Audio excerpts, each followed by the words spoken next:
She-Hulk, Attorney at Law, Tunic, and Fog of Love. This is Staying In.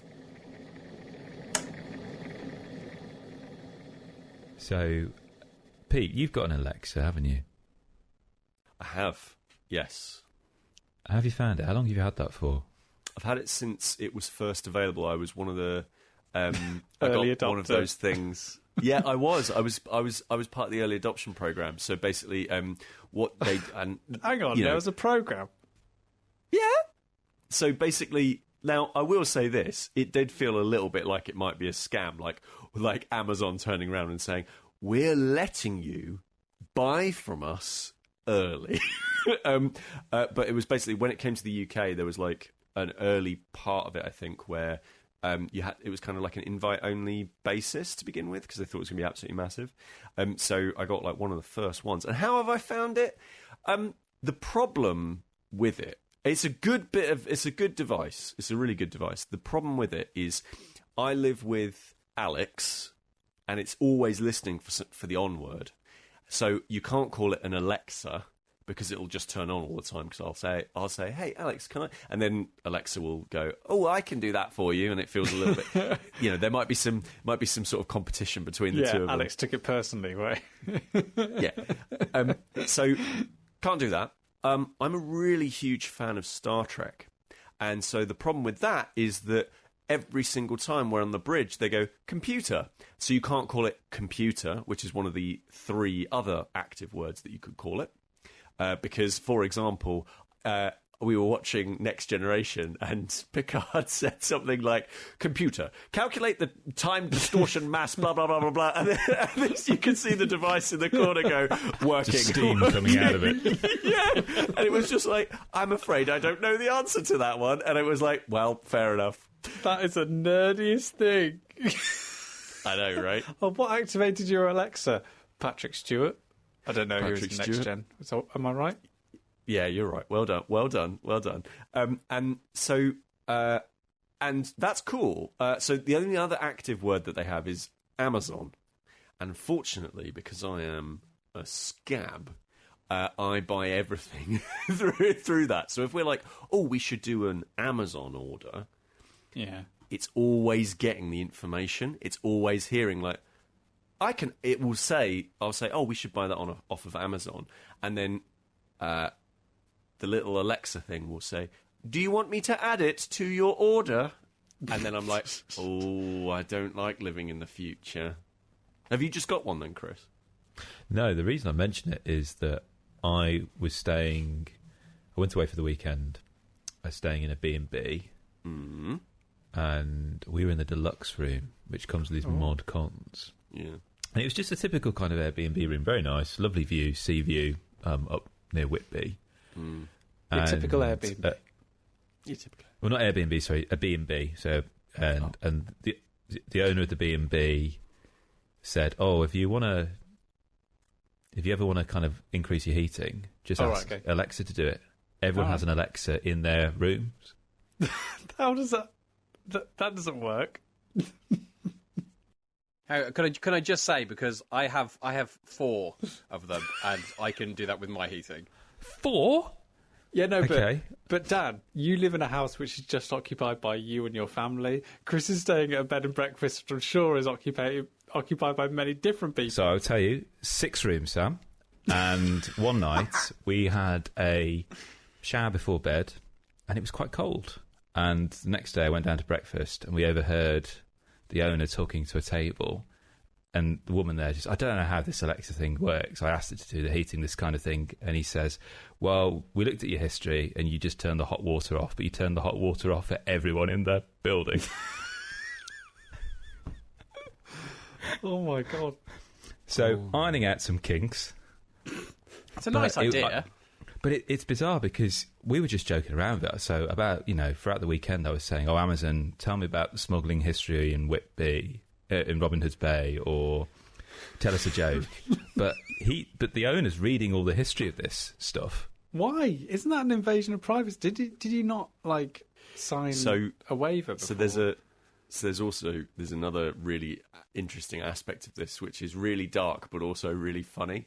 So one of the things that they're trying to they were talking about pushing through at this point is there were a load of emails that went out to people to landlords saying, hey, buy an Alexa, put it in your property that you rent out, and your tenants can ask you anything directly through the Alexa application. And what the worry there was like, yeah, but also they can call you at any time and listen in the space at any time, because that's the functionality they have. Yeah, like, that's a functionality when I first got it, I very quickly turned off that functionality. I turned that off immediately. It was like, no, you do not need to hear me singing. Yeah, like, so Chris, that's a functionality where it's just, I think it's just called drop-in, and one of the ideas of it, I think, is so you can call someone who perhaps has mobility issues and they can't get to the phone. Great idea. Lovely. It can literally, you can start a call and it will just drop you into their living room and you can then talk to them.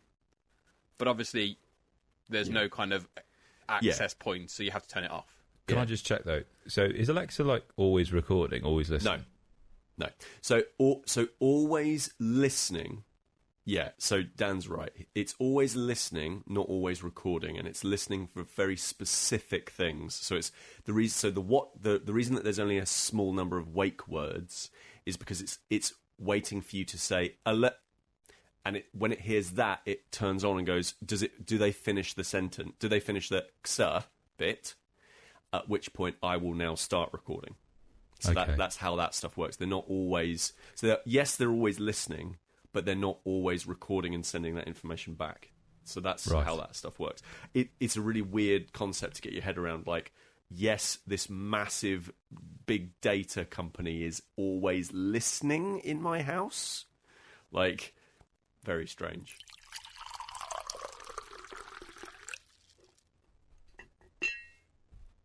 In the wake of the podcast last time, when I was raving about a Peter Willington recommendation, can I rave about another Peter Willington recommendation this time? Hey, here we go. Because I'm still in between waiting for God of War Ragnarok to come out, so I'm kind of just dipping my toes in little bits and pieces, little games here and there, just seeing what takes my fancy. Mario Rabbids Sparks of Hope comes out in a couple of days, which should be fantastic. Mm-hmm. Apparently it's pretty good. But before then, I've been playing Ace Combat 7 Skies Unknown. Oh, yes. What a game. What a game. I didn't really know. I've never played an Ace Combat game before, and the first choice it makes you choose is what difficulty do you want to play it on? And I knew this wasn't like like jet fighter simulator per se, but I knew it's like, flying planes and dogfighting and whatnot.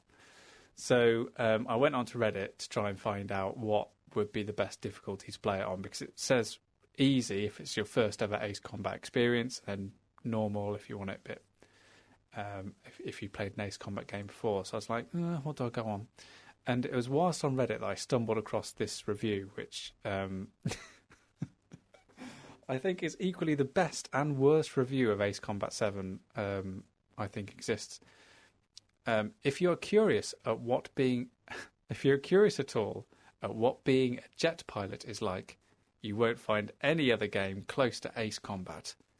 Amazing game for people looking for a jet fighter experience, bar none. And it goes on, and it says, too long, didn't read. This game is the embodiment of Dark Souls of jet fighter games. I mean, sure.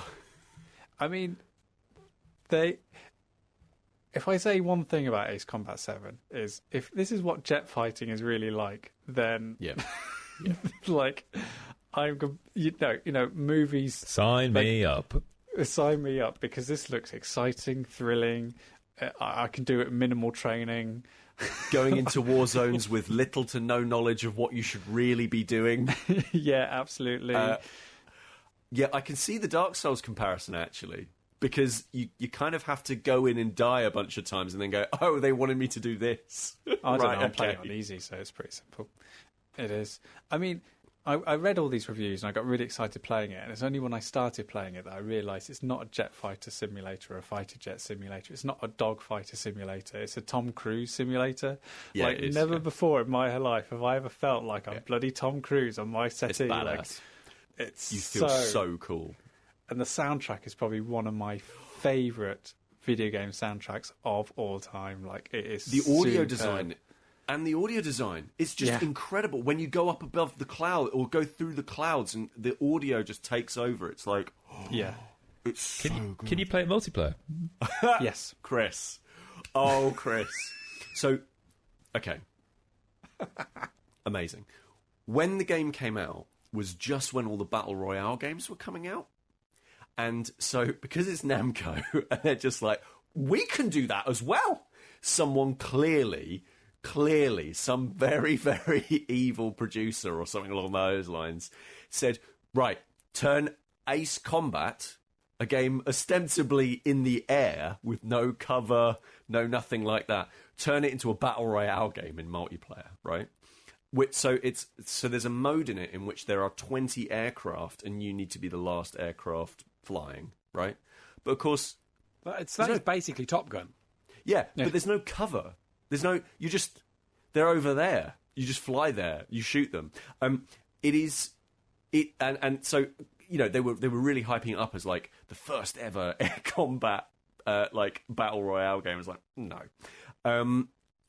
It is like, yeah, it makes you feel so rad. To put it into perspective, it's the kind of thing that happens only in AAA when they have so much money that they can just do these one-off things that makes you just feel cool. Has no real significant gameplay value. So, for example, you only ever have to take off once, right, in the entire campaign. Spoilers, but basically, you taxi to the thing, and this is the very first mission, and you take off, and the whole thing is just built to make you go, I'm cool. Like that's it. Like, you never have to do it again. You never have to worry about that stuff. You're just, what does it feel like to scramble into a jet plane and go and take out some enemies? And it feels hecking amazing. That's what it feels like. So the multiplayer is only this battle royale, or could There we all are a team couple of up? other modes as well, but honestly, you do is you play the campaign and then you play the multiplayer and go, ha! And then you never touch it ever again. I think Chris has got this idea of us flying in formation, kind of. Formation is a strong word, Dan. It's right. Okay, no. so no, it's competitive multiplayer. Oh, right, okay. So it's like 20 different nations all having beef with one another, But only sending one plane. but only sending Yes. one plane. Yeah, exactly. And I don't know why you would play the multiplayer when the campaign is so brilliantly bonkers. Like the weird thing, like, I was watching it and going, like, this, I cannot piece this story together. It's just all over the place. Like, and slowly, like, the more missions you play, the more this story starts to make sense. coming and whether together. it's just like Stockholm syndrome because you've been playing the game for several hours and you're just like lending yourself to it, or it's actually a really good story. You just don't know. It's like someone at Namco was asked to write. Could you write a really interesting story about a couple of nations at war? Yeah. How much lore do you want me to write? Oh, tons, like years Loads. and years of Loads. lore, like loads. Yeah. Put Loads loads. of it. Really, You're flesh on out this all for the characters. next 3 years. Yeah, and like, what kind of game is this? What kind of game is this going to be put to? Don't worry. Don't worry. Don't worry about it. And, Don't and worry. like they wrote this like really intricate, really dense and interesting narrative, and it just got slapped onto a fighter jet game. Ace Combat 7 is a game from... It's like somebody went back to the PS2 era and took all the gameplay ideas and then brought it back to the modern times and went, just do that, but with better visuals, right? Like, Yeah. And like, it's brilliant. And here's the amazing thing about the storyline. This is just Ace Combat 7's part of that storyline, Sam. Yep. If you think that, like, this is like a localized skirmish within the wider Ace Combat lore. And after I finished the game, I immediately went onto Wikipedia. I was immediately like, what else do I need to know about this incredible thing? Yeah. And it is amazing. Have you finished the game, Sam? No, I'm about halfway through. Okay. I will not spoil it for you. The final mission is absolutely incredible. Like it is. By the end of it, you're like, all I was saying. I literally shouted into, because this was in the old flat. I literally shouted, Alex, you need to come and see this. You just what is it? I'm busy. You need to come and see how this game is playing. And like she was like, all right, I'll come. It's amazing. I cannot wait. Like Chris and Dan, it's just like all those moments that you see in like those really like high intense moments from like films like Top Gun, where you hear the beeps of the missile coming. It goes beep, and then it gets closer and closer and closer and closer, and you just dodge out of it at the last moment. You see it fly like past your wing, like you just I'm such a badass. Good. And the other day I did there's these other missions which are called like destruction missions, where you literally just got to go in and destroy as much of like an enemy base as you can do. And there was this one where it's like in a canyon, and I was literally like flying through a canyon, dropped a bomb, and like I had to swerve out the way for a missile, and ended up like heading straight towards like a sheer rock face. I had to like immediately like pull up, and like the alarm's going off, going pull up, and there's like a missile on my back. I'm just like trying to just dodge this rock face, and then I just like tip over the top, missile explodes, and then it's also like, this banging soundtrack. It's such so good. Good game. Have you seen that there's DLC for it now? Oh, I don't need to know that. You do need to know that, because it's Top Gun DLC. Oh. Of course it Okay, is. now I'm interested.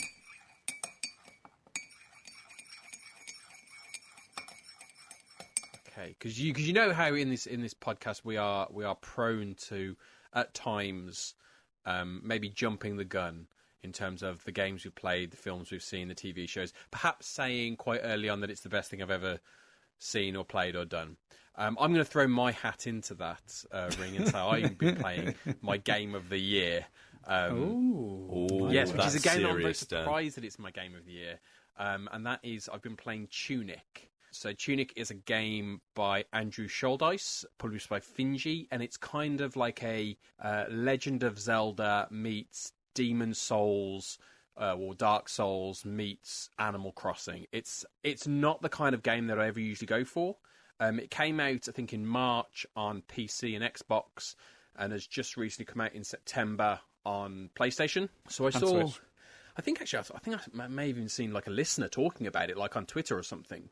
And so I thought they talked about it being this great game. So I'll have a look at it. It wasn't kind of too expensive when I looked. So I'll have a go. Not really knowing too much about it. I've never played Legend of Zelda. I've never played Dark Souls, so I don't have those kind of connections. And it's an isometric kind of puzzle-based, kind of bit of a dungeon crawler, set in this kind of really kind of picturesque, bright, colourful, kind of blocky world with a really cutesy kind of aesthetic, which is why I kind of lean towards kind of the references to Animal Crossing. So you play the protagonist, a little fox that runs around, and you literally just wake up on this beach of this isometric world and you start walking around. The game gives you no details about what you're meant to be doing, and you just start walking around. Occasionally you might come up to something that you can interact with, but a lot of the time, if you try and interact with something, like the message will come up, but the message will be in a language that you can't understand. So, for example, I'll go up to a well, and the well will come up, and it'll say something. I don't know what that thing is, so I can't do anything with it. And so you walk around, and what's kind of lovely about the game is you just slowly unpick certain little bits and pieces, and then once you've done that, it opens up another little avenue over here, and then over here. And as I've been playing it, what felt like a relatively small world to begin with has got exponentially bigger and bigger and bigger, and you can go deeper under the surface, or you go higher above the clouds, and there's just so many different places that I can go with it. So quite early on, one of the first things you find is you find a sword, so then you can do your regular fighting with the enemy. So up until that point, you've had maybe just a stick that you can hit enemies with, so you've kind of had to do a lot more kind of stealth. But the way it kind of blends in with kind of the Dark Souls ideas, you definitely have that kind of play, die, repeat, learn, play, die, repeat, all that over again. So what starts off as being a really difficult area to navigate, you have that joyful thing of,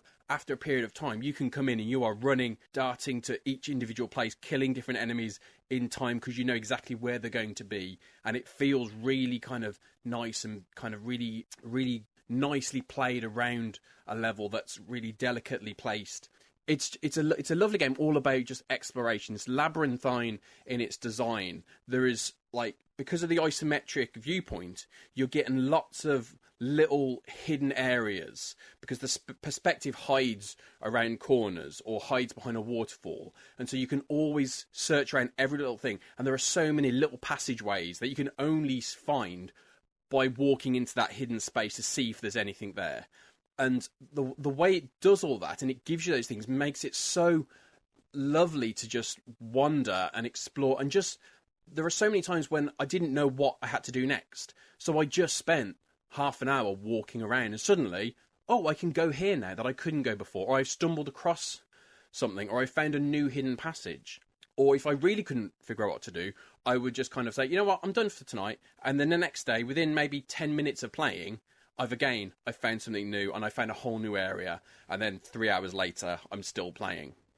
And it's, I think, my favourite tutorial of all time. Because the way it works, as I said at the start, like, it gives you no information.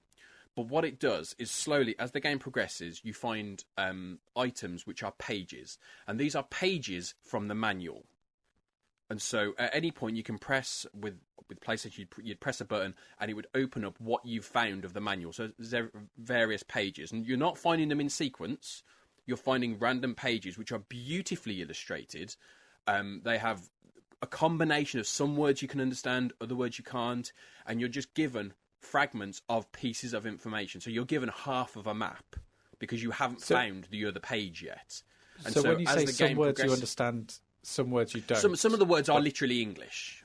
Oh right, okay. Kind of within a paragraph of text, you might have the odd English word in there. The rest of it is all symbols and hieroglyphics. So you're seeing that. I can't tell, and I don't know because I've not been able to work it out if that is changing at all as the game progresses, if perhaps over a period of time it's changed a couple of the words because of the level of knowledge that the player would have if they changed. I don't think so, but it kind of feels like it might have, because you're constantly getting these new pages and it's expanding, and you're introduced to, and there might be a page on an enemy, but you've only got half of that page. So you know from at one point you know something about the enemy, but you don't know everything about the enemy, and it might be their weakness, it might be their backstory, which then completely changes how you view them. Like, there was a moment where I learned something about one of the just kind of general enemies that was just like boom, like my mind was blown. I was like, that's amazing, what you've done there is incredible.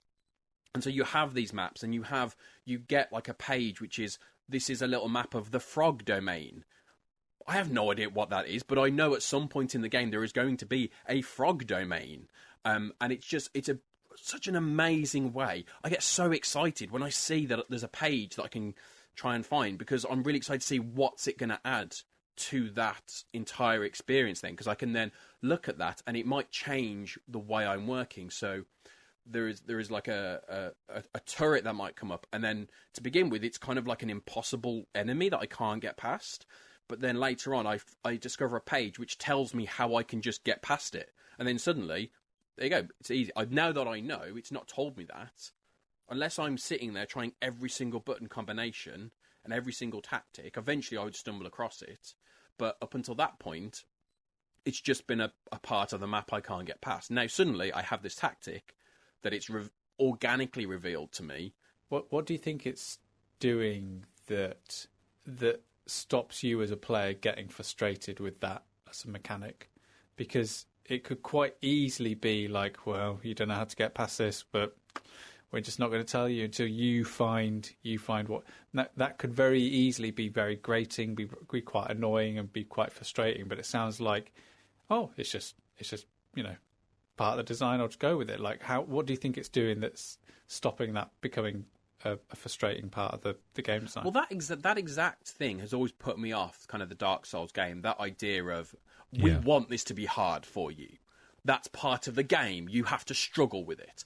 And I never feel like I'm struggling with Tunic. I always feel like it's how the game kind of wants me to play it. And I always know, kind of great level design and game design where you're navigating around a map and you feel as though you're choosing your own path completely by yourself. But actually the game is taking you on a journey. But you feel like you're making all those decisions. And that's always excellent level design that makes it feel like the player is choosing when actually not. They're being directed in a certain way. And I think this game does that a lot. So there'll be plenty of times where there's a part of the map that I need to get to, but I've had to get A, B, C, D, and E in order to get there. And I finally got them. And then I get there. And then once I'm there, I discover there was actually a shortcut all along that I could have used. But you can only really figure it out once you're on that other side. And then suddenly you can always use it. That's very Dark Souls, yeah. Yeah, exactly. So you've got the whole thing of every time you die, you're resurrected, and you have that kind of a spirit that you can try and find. I don't think you get there is an element of kind of gathering souls, but it's more about gems that you're kind of collecting as you kill enemies. And then every time you die, the enemies return, but everything else you've done remains. So if you have dropped down a bridge, creating a shortcut, that will always be there. If you have collected an item, you will always have that item. In the same way that if you've spent an item, you don't get it back. The enemies are the only things that return. So having that, and like there are times when I'm like, okay, there's a kind of a gauntlet I have to run. Either I kind of spend ages trying to kill all these enemies and probably die because there are lots of difficult enemies, or I just try and sprint as hard as I can to the end just to drop that bridge at the end, because I know when I die I've got that shortcut then. I want to talk about She-Hulk. Do I want to talk about She-Hulk? I do. Yeah, Sam, you described the first episode as average. I'm not going to lie. I've had ups and downs of it. Yep. And I think I'm going to enjoy it more when go back and watch the whole thing in one go, because I think a lot of my dislike it places was because I was worried I was being pulled towards the Marvel formula and the Marvel blueprints. And I'm still processing. I only watched the finale yesterday, whether they fully stuck the landing or not, because notoriously these Marvel shows tend to just do the same thing towards their ending. For listeners who aren't aware of She-Hulk, it was a character... I didn't know this until recently. The character of She-Hulk in the comics was created because of the TV series, the Bill Bixby TV series. I did not know that. So the Bill Bixby TV series years ago, which I think in the UK was on ITV quite a lot, the Marvel creators of She-Hulk, of the Hulk, were very scared at Marvel that the TV series would just create their own female version in live action. That's what it did debut, similar to the Bionic Woman with the Bionic Man. So to preempt that, they created this character in the comics, She-Hulk. And the whole premise is, I think her parents are killed by gangsters, or she's shot at by gangsters, and she needs a blood transfusion. And weirdly, her cousin decides, yeah, I'll give you some of my blood. Yes, it's heavily radiated with gamma radiation, but apparently it's a very rare blood type, and we're just going to hopefully just try and draw the bits of blood out. Let's not pay too much attention to this plot device. Yeah. Fast forward to 2019 when it was announced they're going to do a She-Hulk TV series at Disney+. And they've kind of retconned a little bit of that storyline. You have a lawyer, Jennifer Walters, played by the fantastic Tatiana Maslany, who I must confess I'd never seen anything before. I heard that she was amazing in Orphan Black. She's a fantastic improviser, kind of comedic actor, as well as a kind of fantastic drama actor. And she's an absolute powerhouse. And there's so many great performances in this series from a fantastic cast. Ginger Gonzalez, who plays her friend Nikki, who I think is probably one of the best friends I've ever seen depicted. I love that ever. character. Yeah. And it was mooted as this kind of like legal drama, where it's kind of the case of the week. And it's like looking at all the kind of kerfuffles and issues of all these different kind of types of Marvel, kind of the astral plane, just bog standard kind of like industrial espionage, to kind of very petty kind of disputes through in the courtroom. And at its best, I think it worked very well as that kind of case of the week. Draw a line on it, bang your gavel, move on. And at the time, I saw it as a kind of like what we'd seen in many Marvel shows, that you kind of get these through lines that are pulling it away to a larger, grandiose plot and I started getting anxious, thinking, oh, right, okay. You know, how many years has the Marvel Universe been around? Oh, yeah, okay, we've got a big bad. Yep. Oh, something about her blood. Okay, they keep lingering that on previously on She-Hulk. Okay, great. This is where we're going to. And it's a shame because I really liked the kind of fourth wall breaking you get in the comics, where she'll turn towards the camera, make a kind of a wry kind of critique of the Marvel Cinematic Universe, and then go back to her kind of daily job, say, for example. And it's fizzing, it's poppy, it's fun. The characters are incredible. It's so incredibly likable, but there was this kind of tension there of like, oh, are we going to get what I know, Sam, you've spoken about before in Miss Marvel, where it just became a bit of a kind of cookie cutter Marvel kind of thing at the end. Because that's what it wants. When I get to the end of She-Hulk now, I've realised actually how I've kind of been duped to an extent in the best way possible, and how, to a degree, they've really sought to kind of subvert that and draw attention to that fact and lead you down this particular way of thinking, to subvert that perspective. And you realise, actually, thinking back on it, and I said this in the WhatsApp chat, I think it's generally got one of the scariest kind of villains I've ever encountered in a Marvel series, because it is real. This isn't like some space god who comes and clicks his fingers. That's not going to happen. Spoilers. It's just not going to happen. But the villain in this is a genuinely pervasive threat that really does make me anxious and worries me, and that is incels. Huh. What? Wait, what? I enjoyed seeing the twist in Pete's face there. Yeah. Genuinely. As he tried to figure out if that was really the word he heard. Yeah. As in, sorry, just the... So the manosphere. Yeah, I was going to call them a culture, but I guess I mean culture as in yogurt. Like that kind of group of young angry men, basically. Yeah. And Richard, our friend from We're Not Wizards, was saying that like it almost felt like they were putting up a new episode each week, because it felt so on point in terms of how they were reacting exactly and commenting on exactly how a certain group of Marvel fans or comic book aficionados would react to the whole concept of a She-Hulk TV series. It's almost like they knew what it was going to be like, and that's both really prescient and very sad. Yeah, especially when a lot of her shtick is very similar to Deadpool's, and I think they have done that for some formatting reasons, i.e. it makes it a lot easier to introduce Deadpool into the MCU now that they've already got a character who is aware of the fourth wall and breaks it. It makes that transition a bit easier. Yeah, I think the series is smart in the way that it kind of plays with fire in that regard. Like, they know that people are waiting for all these iconic characters to now come back in since they bought Fox, and in a way that it just feels like a little bit of baiting sometimes from Marvel. Yeah. That I genuinely don't think we're going to get the Fantastic Four or mutants or a new X-Men until the end of Secret Wars, because I genuinely think they're going to come from the planet that crashes into Earth. Just so you know, Sam, they have announced the Fantastic Four film coming before that. Yeah, but that'll probably be set on another Earth, right? If you see what I mean. Yeah, right. That's how they'll do it.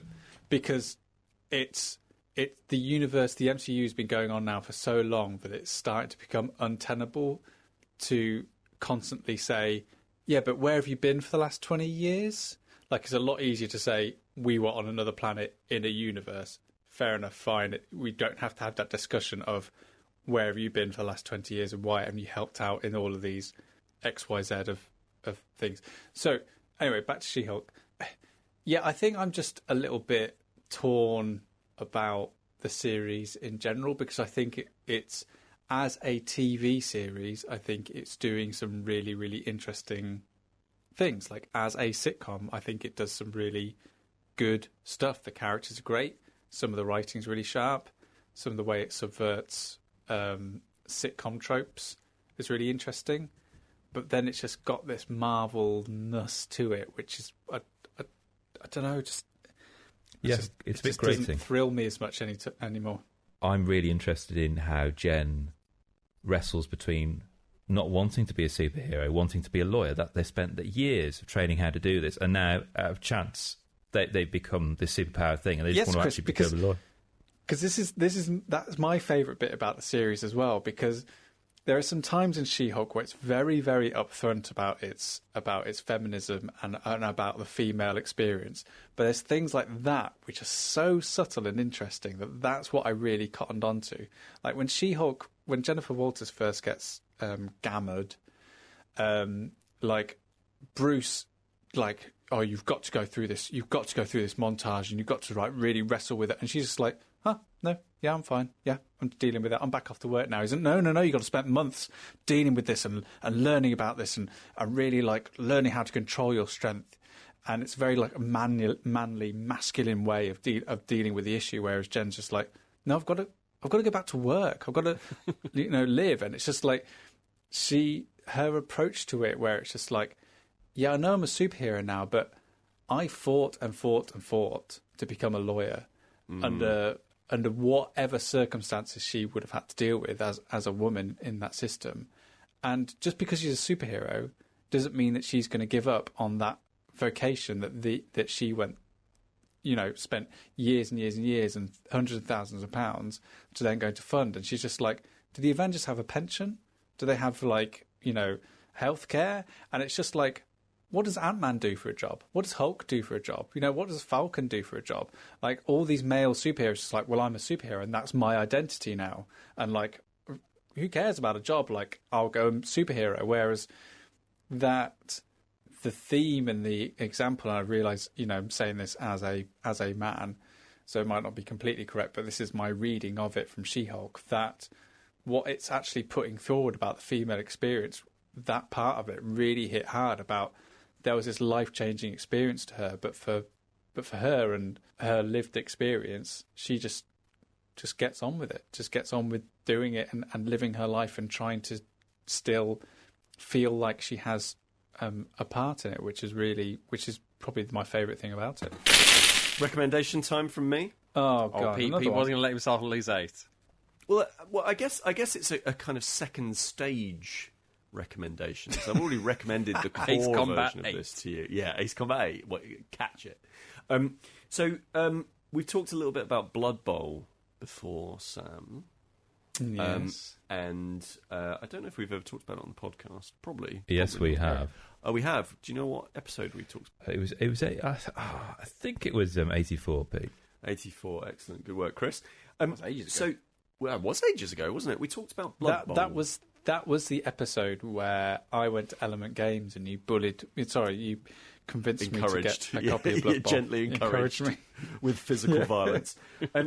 So one of the reasons that I kind of talked to you about Blood Bowl, about, hey, maybe this is, you were like, maybe I'll get into a miniatures game. And we talked about, well, one of the games that you can get into that's much smaller in terms of scale, because you can just buy a box and you're done, was Blood Bowl. Because it's much closer to a traditional tabletop game. It's kind of a hybrid between a tabletop game and a miniatures game, in that you buy a box, and with the version that you got the humans and the orcs, and then that's it. I mean, if you don't want to buy anything else, you've got a full game. It's a great game. Mm-hmm. Brilliant. But if you want to, you can go and buy loads of miniatures, more expansions, more books, more all that sort of stuff. You can paint the models. Great stuff. So that used to be a way that people might get into Games Workshop games back in the day. So there was a sort of suite of games that generally would be the ones where I would often hear... So a guy I used to work with said, oh, the thing that got me into GW games was... And it would usually be... for him, it was Blood Bowl. For another pal of mine was Space Hulk, which again, you buy a box, you're done. And one of them was Warhammer Quest. That was one of the ones that I really, really liked. And again, you buy a box, you're done. So GW's kind of moved this idea forward a fair bit recently, and one of the things that they do is, from what I understand, and I'm not involved in the miniatures side of things, but from what I understand, part of the reason that one of the things that they're trying to do at the moment is to try to encourage new players into the hobby, right? So, and that it doesn't really matter how they do it. What they just want the end result, and the end result is somebody who comes along, gets into the hobby, does it for 2 or 3 years when they're young, drops out when they get interested in, dating or whatever, and then comes back in 10 or 15 years' time to really start ploughing the money into the hobby and reliving their childhood, like I've done. So some of the ways that they do this, for example, are there may be like a free miniature that you can get, and encourage your friend to come along and join you, and we'll give them a free miniature, or hey, let's get you playing a game today, let's do this. And some of it is in this new series of board games, kind of board games that they've been doing, that have been deliberately aimed at smaller, faster experiences that use a bunch of their more common models with lighter rule sets that are thematically close to the settings that they are part of. Yeah? So, for example, one of the ones that they have is like set in the Age of Sigmar, which is like a fantasy thing. And the idea is that like you're trying to defend against, I think it's ghosts or skeletons or something like that. And you're these big knight warriors, and it's kind of like a tower defense game sort of a thing, right? Moving tower defense game kind of thing. Great, they're all fine and dandy, and they're all good. But the one I got recently, I purchased a little while ago, but only just managed to get to the table, is a game called Blitz Bowl. And this is interesting in that it is a gateway game to what was classically seen as a gateway game. Blood Bowl is basically American football, the tabletop game. Yeah. But with orcs and goblins and elves. And, Such a great game. Yeah. And it's a great game. It's a brilliant game. Fast. It's got really well-defined rule sets. It's got lots of fun humour to it as well. That's one of the things I really like about the rule book, the rule books. And it doesn't take itself too seriously. It's kind of like old Warhammer Fantasy, actually, in that way, which I quite like. Blitz Bowl is the way it's described. The complete opposite. Oh, it's so heavy. No, the way that Blitz Bowl describes itself is this is the game that the teams play in the off season. So it's much faster, much smaller teams. So rather than having 12 or 13 players or whatever it is, team sizes are six aside. And rather than the core mechanic of Blood Bowl, which is essentially as soon as you screw up once, you pass the game over to your opponent. That's kind of like a big core mechanic in Blood Bowl. The core mechanic in Blitz Bowl is, cool, you get 3 moves. You have 6 players, you have 3 moves. What do you want to do with them? And that could be a move action. It could be a block action, so tackle somebody. That could be a evade action. You could bring somebody on from the bench, so you could replenish a fallen character, basically. You could throw the ball. You can, all that sort of stuff. But you can only do 3 of those things, and then you hand it over to your opponent. So if you screw up, doesn't matter. Three things, then your opponent, then your opponent. It's 2 players, and the thing that they also add into this rule set that they have, and obviously all of this is played with dice and miniatures and a board with little squares and a little ball that you throw to that miniatures throw from one character to another. The other thing that they add into this, which is really cool, is almost kind of like stunts.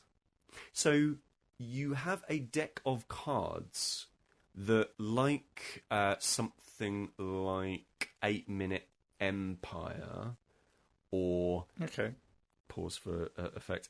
What's that one where you go delving? You have to delve deep and then go up and build your city out, and then delve deep above and below. Above and below, the one with the choose your own adventure. Yeah, Above and Below. Yeah. The Ryan Lockett game.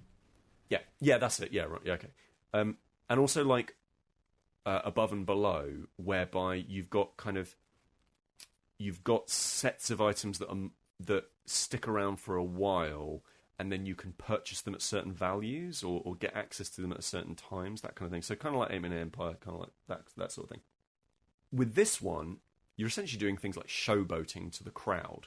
And if you do those things, if you successfully fulfill the requirements on the card, and you'll have 3 cards face up at any one time during your turn, if you manage to fulfill those things, say, for example, score a touchdown, or take out another player, or make a long throw, or whatever it is, then you'll get extra points. So it's not just about scoring touchdowns. It's actually now about how well do you play. Because really the kind of idea for it is like showing off to the team, kind of like in between seasons, look how great a Blood Bowl player I am. I like that because one of my problems with Blood Bowl was always like, right, it'd be great. I've got a player right down the end of the field. Yeah. Right. It'd be great if I could just long throw. He'll run to the touchdown. But then you like look at the odds and you're like, no, I'll just pass it to that person there and just slowly make our way to the end. But the reason that you do that is because if you screw that up, everything that you have been working towards at that point is for naught, right? Mm-hmm. Whereas in this one, you can still completely fumble, right? So I was playing against a friend of the show, Greg, and he went to throw the ball, and he literally threw it behind him. It was one of the worst rolls I've ever Greg. seen. Classic Greg, right? He threw the ball behind him, and that could have, in Blood Bowl, that would be like, I would just walk away from the table, because you've probably lost at that point. Like, it can be very, very tense, and it can be, there's lots and lots of turns. It will, and you might be playing that game for like 2 hours, right? It's a relatively quick miniatures game, but it's still a fairly long game even if you know what you're doing. Blitz Bowl, I got 3 games in within 2 hours. The first one was 45 minutes to an hour because we were learning the rules. Yeah, teaching, yeah. Right. So that's one of the first things that I think is amazing. There's less pressure. There's less like, oh God, I'm going to screw this up. The other, I mean, obviously the miniatures are amazing. Like, obviously the detail on them is incredible. Obviously you have a small player count, so you don't actually have to paint all that many. Obviously they all come in coloured plastic, so you don't have to paint them at all. You don't even really have to do all that much building. They're something called push fit, so they all just stick together. You don't even need to use glue. But the thing that really grabbed me about this, and it's a fantastic playing game. I really love it. The actual gameplay itself is absolutely wonderful. Like I say, making throws, making runs. It can be really, really quick, really great split decisions of like, oh, go over this way. Some amazing trials. Like there were moments where I was cheering. There were moments where I had my head in my hands, like in the same match. It was really good fun. But here is where it comes. So so there are now 3 versions of Blitz Bowl. There is Blitz Bowl first season, Blitz Bowl second season, and something called Ultimate Season. I have second season. I imported it from the United States because it is only available in Germany and the US at the moment. Though I flipping well hope that it gets imported over to here, and I strongly recommend doing it if you can, or if you know somebody over in the States. To get it for you, or you're in the States. The cool thing about it from, in fact, first season onwards, but second season especially, is in this box, they also then go ahead and include, we've given you an entire new set, a new deck, and it's called the Special Ball Rules. And basically, you choose one of these cards, and the ball will act in a completely separate way for this game, right? Completely changing the way that the game plays. Oh, did you want to use some of the other teams, like, for example, Elven Union or the necromantic, undead team? If you want to use them, that's fine. Here's all of the rules to include all of them. No expansions, no nothing. They're all included in the actual deck itself. You can go and get all these things. And the beauty of this thing is that if you don't want to, you don't have to get the miniatures. You could literally just print out 6 tokens and be like, yep, this is a necromantic blitzer or whatever it is. Here you go, off they go. Like, you can just do that because there is no such thing as line of sight. There's no such thing as, positional play in that kind of a way. So the game is basically, it comes with 2 teams, and obviously they want you to kind of go and buy some models, but you don't have to. You can just, so if I wanted to go and play as the Chaos Marauders, or, the Chaos, whoever they are, or if I wanted to go and play as the Elven Union or the Wood Elves or something like that, I just print out the tokens if I really wanted to, and it would be exactly the same game. Also in the rule sets. Hey, do you want to run a league? Mm-hmm. Hey, do you want to build out your team with coach traits that completely change the way that you're the way that you will start a game, for example? Do you want to put together do you want to know more about the world of Blitz Bowl and Blood Bowl? There's all sorts of incredible lore in here and little jokes and that kind of thing. So and the way that it's presented is just so brilliant.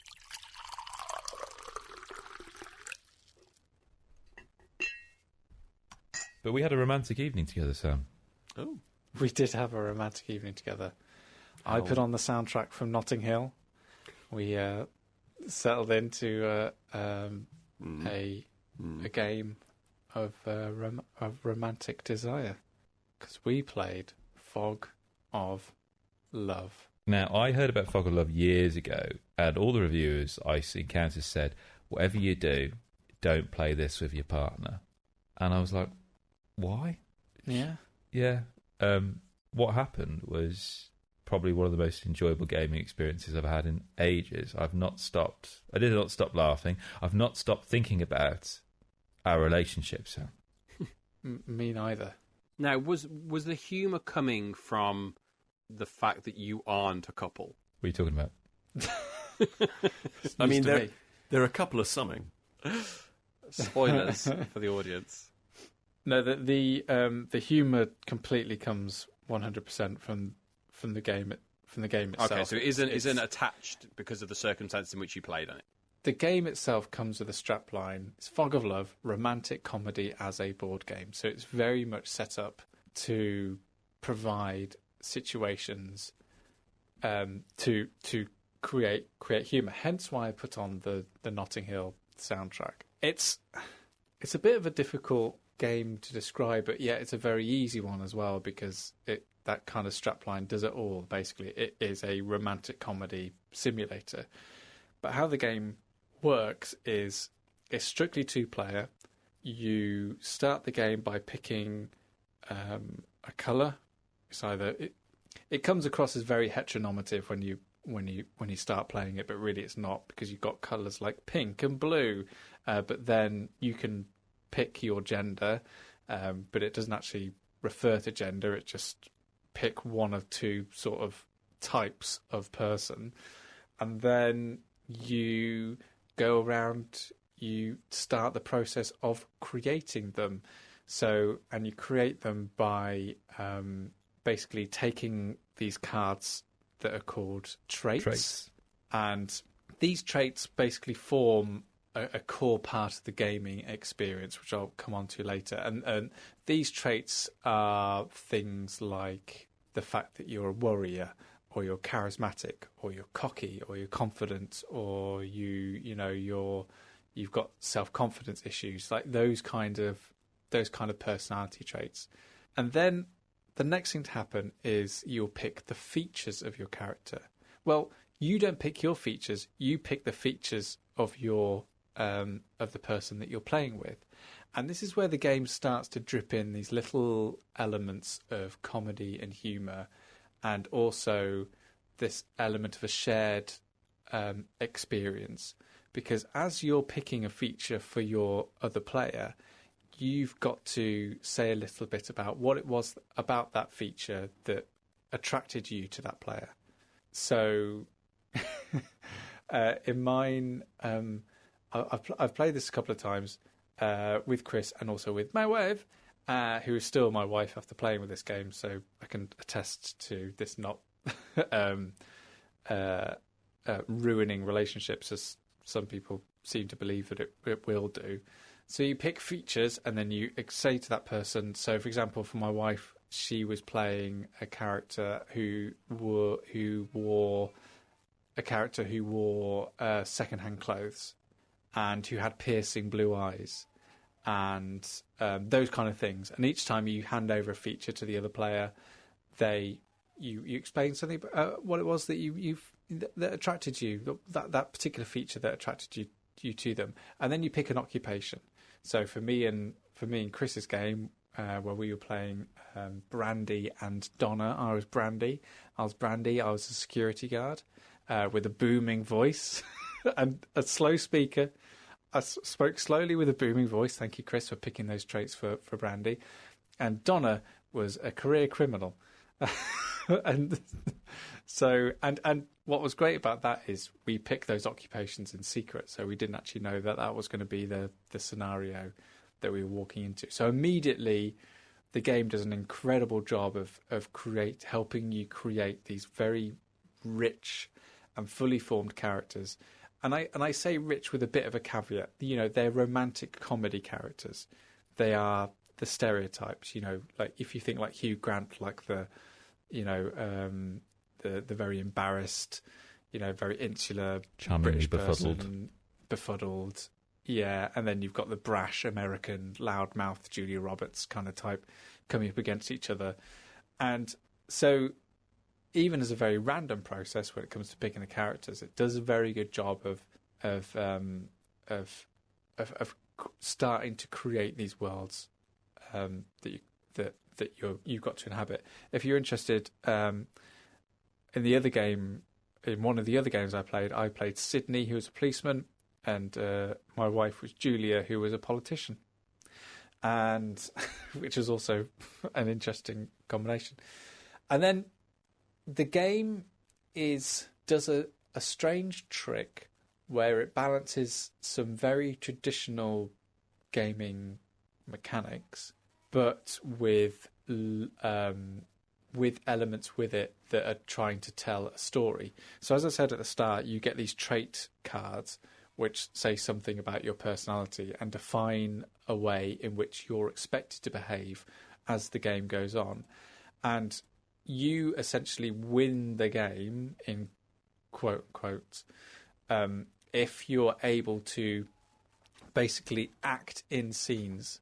So yes, you win the game if you act in scenes. So you each have a hand of these particular scenes. And some of these are just basic, kind of simple scenarios, really. I don't know, plucking one out of the air. You go shopping and you try on an item of clothing, and essentially you get a series of choices of how both parties can react to this. Right. And you secretly vote for the option you want to go for. If you both get the same votes, if you both vote for the same thing, there's a little perk that comes from that. And that's almost like your health bar, really, and it's symbolised by hearts. Just how in love you are because of that fact. Oh, we're on the same page. Oh, you like that as well. Oh, that's fantastic. But you may not want to do that because when you're looking, you've got these objective cards that the other player cannot see. And these are almost like life goals that you want from this relationship.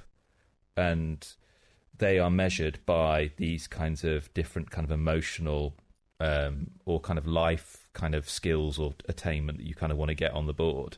So yes, even though that's the answer I should be picking, by picking that, the outcome of that is it's going to severely limit my chances of meeting one of my objectives in front of me. And saying that out loud, it's really interesting because one could almost imagine in another game that being you trying to score off the other player, thinking for yourself and not for them, which is very like a relationship sometimes, where sometimes it skews more to you thinking about yourself, whereas actually it's also equally negative to just want to just please the other person.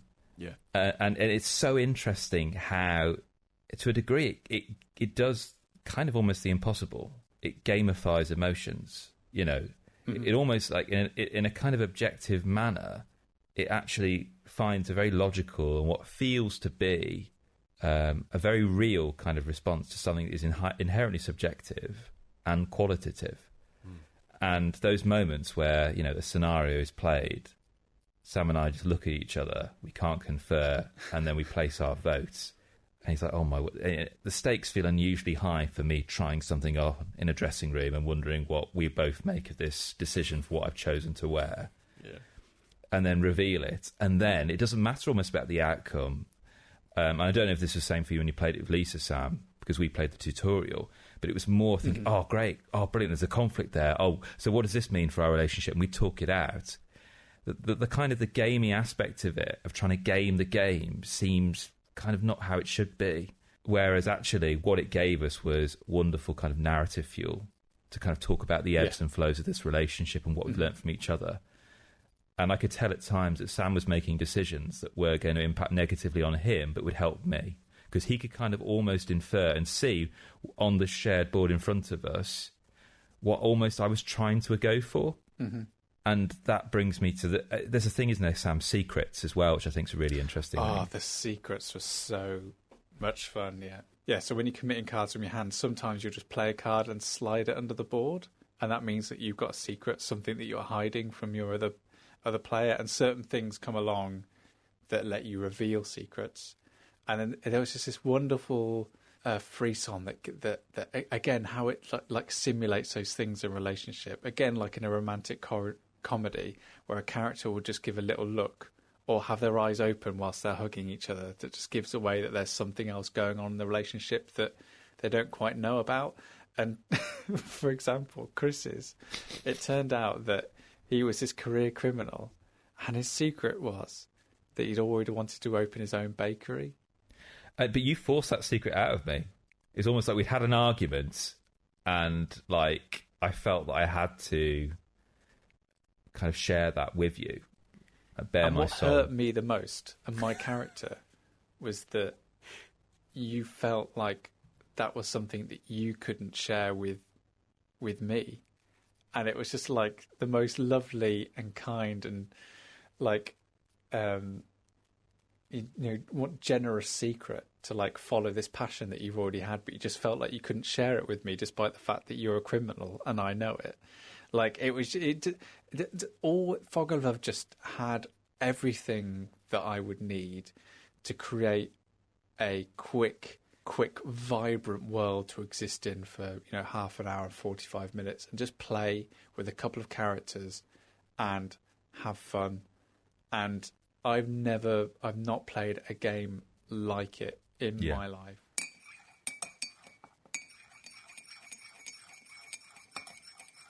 If you were going to, Dan, voice a video game character which for a major motion picture, which topical. One would you pick? I wonder what this could be related to. That's quite the question to throw on a man. Okay, Chris, go on then. Gut instinct. Spyro the Dragon. Boom. Good shout. Good shout. Pete? Detective Pikachu. Pikachu.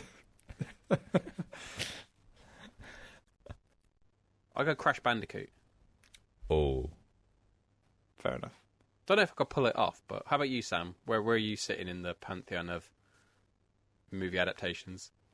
I'll go with Solid Snake, because it's not what you would expect. And I feel like I you give it a lose fresh some of the energy. gravitas. I feel. Sam, can you just give us a sense? Just give an impression of, like, I don't know, kept you waiting her, or okay, here we go. The Hudson River. Ready? Yeah, okay. Should we get up some lines from the? Let's get up some lines. Yeah. Pete, can you start can you doing be the outro? general? Can you what's the name of the? Can you just imagine that you and Sam are on codec? Yeah. Metal All right. Gear Solid. Yeah. So I'll imagine that I'm on the codec and Sam's in the field doing his voice acting. Okay, I've got the transcript for the first game. Okay. Well, I'm not going to need that. So...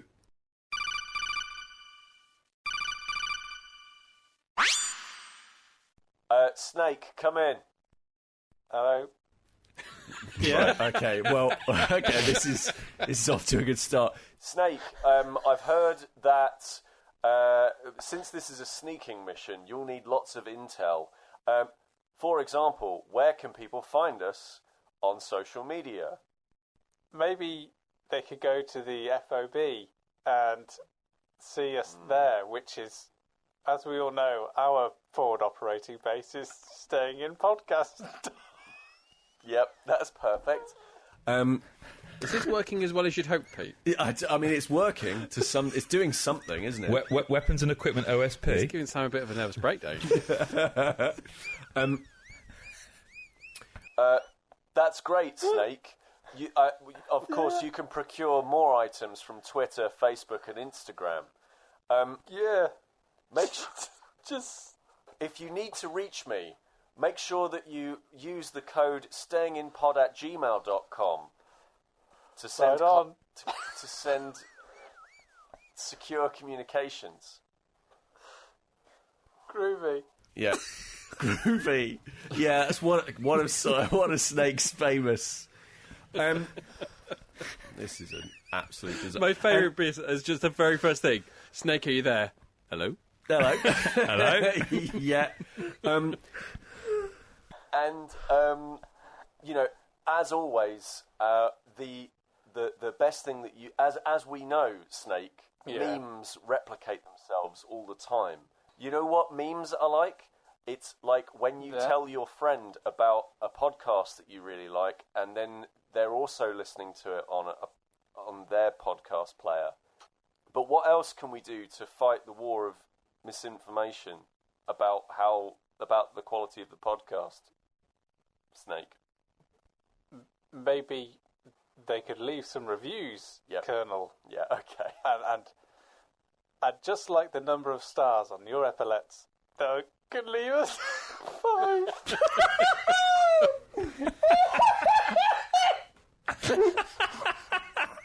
Yeah. I mean, that wasn't a million miles away from the Sons of Liberty script. I mean, it was I don't know how you can countenance that, but there we go. Right, well, I'm hitting stop on the recording before we do any more damage. All right then.